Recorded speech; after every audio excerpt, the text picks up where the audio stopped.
В преддверии Нового года в районе подвели итоги сельского хозяйства и отметили лучших работников отрасли. Несмотря на аномальное жаркое лето, аграрии района в этом году намолотили 75 тысяч тонн зерна при средней урожайности 15 центнеров с гектара. Животноводы произвели более 40 тысяч тонн молока и реализовали более 2000 тонн мяса.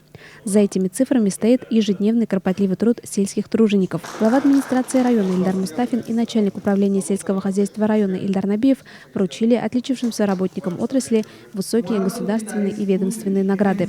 Среди награжденных – механизаторы, бригадиры, руководители хозяйств и предприятий, агрономы, животноводы и другие. Работники агропромышленного комплекса района ежегодно получают высокие награды правительства Российской Федерации и Республики Башкортостан. Этот год также не стал исключением. Награждается Хасанов Аглям Софиевич, бригадир комплекса бригады СПК колхоза имени Мусы Гареева.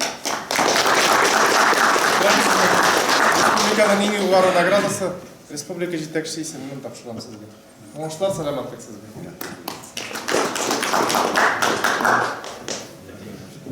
Кадиров Ильшат Алталкович, скотник СПК имени Мусы Гареева.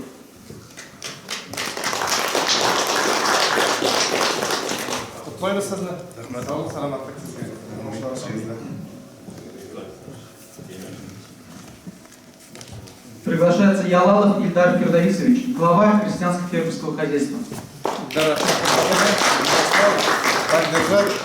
Ордена, медали, почетные звания и грамоты получили более 20 человек. Труд аграриев, несомненно, достоин самых высоких оценок и теплых слов. Сельское хозяйство всегда и было и остается надежной опорой экономики района. То, что наш район входит в число ведущих аграрных районов республики, в первую очередь заслуга наших сельчан. Лена Насардинова, телерадиокомпания «Илиш».